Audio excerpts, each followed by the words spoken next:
Welcome back Kifaya tech. இன்றைக்கி நம்ம பார்க்க போகிற வீடியோ சாம்சங் டபுள் டோர் ஃப்ரிட்ஜை பற்றி தான் பார்க்க போகிறோம். கஸ்டமருடைய கம்ப்ளைண்ட் என்னென்னு கேட்டிங்கன்னா மேலே டாப் டோரில் ஐஸ் க்யூப் வச்சா ஐஸ் க்யூபே ஆக மாட்டேங்குது அப்படின்னு சொல்லி கஸ்டமருடைய கம்ப்ளைண்ட் சொல்லியிருக்காங்க. அதை பற்றி தான் நம்ம வீடியோவில் ஃபுல்லாக பார்க்க போகிறோம். வீடியோ ஃபுல்லாக பாருங்கள். இப்போ பார்த்தீங்கன்னா ஃப்ரிட்ஜ் டோரை ஓப்பன் பண்ணோன்னே கஸ்டமர் இந்த மாதிரி தான் வச்சுருந்தாங்க. பொருள் எல்லாம் பார்த்தீங்கன்னா டாப் டோரில் பார்த்தீங்கன்னா இந்த மாதிரி பொருள் வைக்கவே கூடாது. ஏன்னா இங்கே பார்த்தீங்கன்னா ஐஸ்கிரீம்ஸ் அந்த மாதிரி ஐட்டம் மட்டும்தான் இதில் வைக்கணும். பட் அந்த மாதிரி வச்சுருக்கிறதுனால ஃபேனுடைய ப்ளோ கிடைக்காது. அந்த காரணத்தினால இது மெயின் இந்த மாதிரி ஒரு ப்ராப்ளம் ஆகிருக்குது. அதனால் ஆல்மோஸ்ட் வேறு யாருனாச்சும் இந்த மாதிரி வச்சுருந்தீங்கன்னா வீடியோ பார்க்குறவங்க இதை அவாய்ட் பண்ணிக்கிங்க. இந்த மாதிரி பொருள் வைக்கிறதெல்லாம் கீழ் டோரில் மட்டும் வச்சுக்கிங்க. சப்போஸ் இதில் வைக்கிற மாதிரி இருந்துச்சுன்னா அந்த கேரி பேக்கை அவாய்ட் பண்ணி பிளாஸ்டிக் பாக்ஸில் போட்டு வைக்கிற மாதிரினா வச்சுக்கோங்க. ஏன்னா மேலே கேரி பேக் அந்த ப்ளோவை ஃபேனுடைய அந்த தள்ளுற இதை ஸ்டாப் பண்ணிடும். அதனால் ஃபுல் ப்ளோ ஆகாது. என்ன தான் நீங்கள் வச்சாலும் சரி ஐஸ் க்யூபே ஆகாது உங்களுக்கு சுத்தமாகவே. கீழ் டோருக்கும் அதே மாதிரி சப்ளை ரொம்ப லேட்டாக தான் போகும். இப்போ ஆல்மோஸ்ட் இதை வைக்கிறத அவாய்ட் பண்ணிக்கோங்க.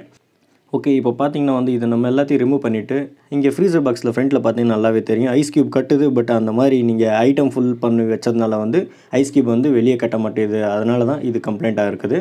இப்போ பார்த்தீங்கன்னா மேலே இந்த இதை நீங்கள் கையை வச்சு இழுத்தாலே உங்களுக்கு தனியாக வந்துடும் இந்த மாதிரி. ஏன்னா இது ஸ்க்ரூ உள்ளே போடுறதுக்கு வாய்ப்பே கிடையாது இந்த மாதிரி மாடலில். அதனால் கையை வச்சு இழுத்திங்கன்னா இந்த மாதிரி செப்பரேட்டாக வந்துடும். அதே மாதிரி அந்த ஃப்ரேமில் பார்த்தீங்கன்னா ரெண்டு சைடில் லெஃப்ட் ரைட் சைடில் பட்டன்ஸ் கொடுத்துருப்பாங்க. அந்த பட்டன் ஃப்ளாட்டில் எதனாச்சும் வச்சு நீங்கள் யூஸ் பண்ணி அதை ரிமூவ் பண்ணிட்டீங்கன்னா உள்ளே ஸ்க்ரூ கொடுத்துருப்பாங்க. ஸ்டார் தான் கொடுத்துருப்பாங்க. அந்த ஸ்டார் ஸ்க்ரூ ட்ரைவரை போட்டு நீங்கள் அதை ரிமூவ் பண்ணிடுங்க.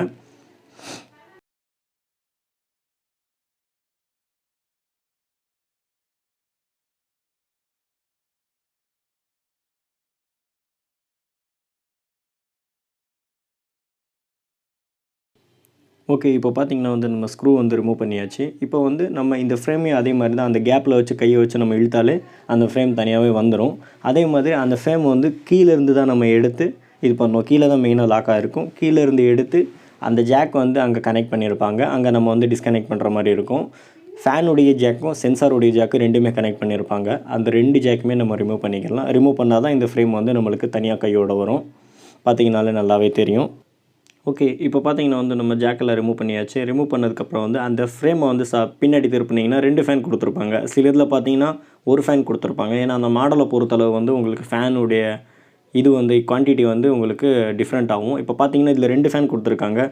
இப்போ நம்ம செக் பண்ண போகிறது ஃபஸ்ட்டு ஃபேனு தான். ஏன்னா ஃபேனு ப்ளோ கொடுத்தா தான் அந்த இடத்துல அதாவது அந்த ப்ரெஷரை தள்ளினா மட்டும்தான் உங்களுக்கு ஐஸ் க்யூப் ஃபார்மேஷன் ஆகும். அதனால் ஜாக்கை இப்படி திருப்பி ஃப்ரேமை திருப்பி அப்படியே கனெக்ட் பண்ணிங்கன்னா உங்களுக்கு நல்லாவே தெரியும்.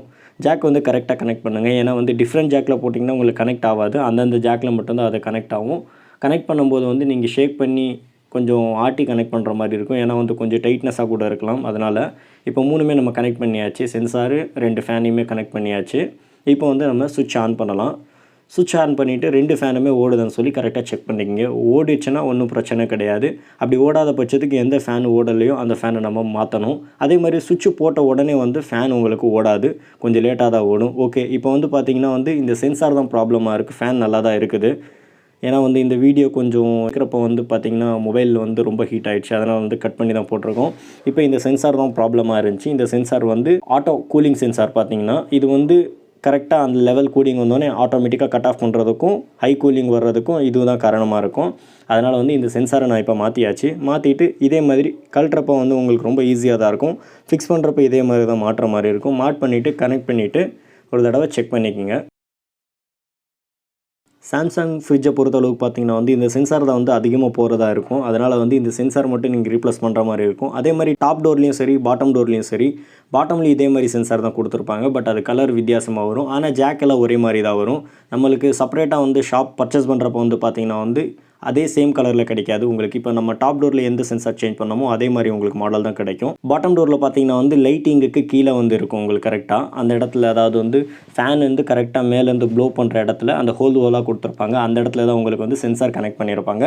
அந்த சென்சார் சேஞ்ச் பண்ணுற மாதிரி இருக்கும். சிலதில் ஃப்ரிட்ஜில் பார்த்தீங்கன்னா கீழ் டோரில் வாட்டர் சப்ளை அதாவது தண்ணி முன்னாடி டோர் தொடர்ந்து லீக்கேஜ் ஆகும்.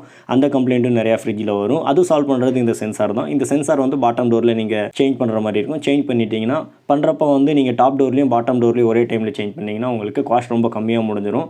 இல்லாட்டி வந்து ரொம்ப உங்களுக்கு அதிகமாக தான் வரும். இப்போ வந்து எப்படி நம்ம கழட்டணுமோ அதே மாதிரி வந்து டாப் டோரை ஃபஸ்ட்டு உங்களுக்கு ஃபிக்ஸ் பண்ணிவிட்டு கீழ் டோரை வந்து வச்சு நல்லா ப்ரெஸ் பண்ணினீங்கனாலே உங்களுக்கு லாக் ஆயிரும். லாக் பண்ணிவிட்டு ஒரு தடவை வந்து கூலிங் செக் பண்ணிடுங்க. இப்போ பார்த்தீங்கன்னா நம்ம ஃபுல்லாக லாக் பண்ணியாச்சு. லாக் பண்ணதுக்கப்புறம் வந்து சைடில் வந்து கேப் இருக்கான்னு சொல்லி நல்லா செக் பண்ணிக்கங்க. கேப் இருந்தாலும் ப்ராப்ளம் இல்லை. நல்லா ப்ரெஸ் பண்ணிட்டீங்கன்னா உங்களுக்கு லாக் ஆயிரும். இப்போ வந்து பார்த்தீங்கன்னா நான் சுவிட்ச் ஆன் பண்ணுறேன். ஆன் பண்ண உடனே வந்து கரெக்டாக உங்களுக்கு 30 செகண்ட்ஸ் ஆகும் உங்களுக்கு அது ஆன் ஆகுறது. ஆன் ஆன உடனே உங்களுக்கு வந்து ஃபேனுடைய அந்த இது வந்து ப்ளோ ஆகும். ப்ளோ ஆகிறப்போ உங்களுக்கு கூலிங் வர்றது நல்லாவே தெரியும் கைக்கு. அப்படி வந்துருச்சுன்னா ஒரு தடவை வந்து உங்களுக்கு தெர்மோஸ்டேட் அந்த மாதிரி எதனாச்சும் வச்சுருந்தீங்கன்னா டிஜிட்டலில் அது வந்து செக் பண்ணி பார்த்தாலும் உங்களுக்கு நல்லாவே தெரியும். இப்போ வந்து ஃப்ரண்ட்டில் வந்து டோரில் அட்ஜஸ்ட்மெண்ட் பண்ணிக்கலாம். இந்த வெதர் கண்டிஷனுக்கு எது தேவைப்படுமோ அது வச்சுக்கோங்க. ஏன்னா இது வந்து சம்மராக இருக்குது. அதனால் வந்து நான் கொஞ்சம் ஹையாக தான் வைக்கிறேன். ஏன்னா வந்து வேகமாக பர்ஃபார்மன்ஸ் இருக்கணும் அப்படின்றதுக்காண்டி. அதனால் உங்களுக்கு இந்த டைம் வந்து மழை டைம் அந்த மாதிரி எதனாச்சும் இருந்துச்சுன்னா வந்து வின்டரில் தான் நீங்கள் வைக்கிற மாதிரி இருக்கும். அதாவது வந்து கூலிங் வந்து ரொம்ப கம்மியாக வைக்கிற மாதிரி இருக்கும். ஏன்னா வந்து நீங்கள் எந்த பொருள் வச்சாலும் சரி ஐஸ் ஃபார்மேஷன் ஆகி வேஸ்ட்டாக போயிடும் உங்களுக்கு. அதனால் வந்து வெதருக்கு ஏற்ற மாதிரி உங்களுக்கு வந்து கூலிங் செட் பண்ணுற மாதிரி எல்லா ஃப்ரிட்ஜ்லையுமே ஆப்ஷன் கொடுத்துருப்பாங்க. அதை மட்டும் கண்டிப்பாக மெயின்டைன் பண்ணிக்கிட்டு வாங்க. அதே மாதிரி வந்து ஃப்ரிட்ஜ் வந்து வீக்லி ஒன்ஸ், அதாவது வந்து வாரத்துக்கு ஒரு தடவை வந்து ஆஃப் பண்ணுற மாதிரி வச்சுக்கோங்க. ஏன்னா வந்து உள்ளே கொடுக்குற ஐட்டம் வந்து பார்த்திங்கன்னா எலக்ட்ரிக்கல் ஐட்டம், அது வந்து எப்போ வேணாலும் உங்களுக்கு டேமேஜ் ஆகிறதுக்கு நிறையாவே வாய்ப்பு இருக்குது. அதனால் வீக்லி ஒன்ஸ் ஆஃப் பண்ணிக்கங்க. உங்களுக்கு இந்த வீடியோ ரொம்ப யூஸ்ஃபுல்லாக இருந்துச்சுன்னா லைக் பண்ணுங்கள், ஷேர் பண்ணுங்கள். வீடியோவில் வேறு எதனாச்சும் இருந்துச்சுன்னா கீழே கமெண்ட் பாக்ஸில் கேளுங்க.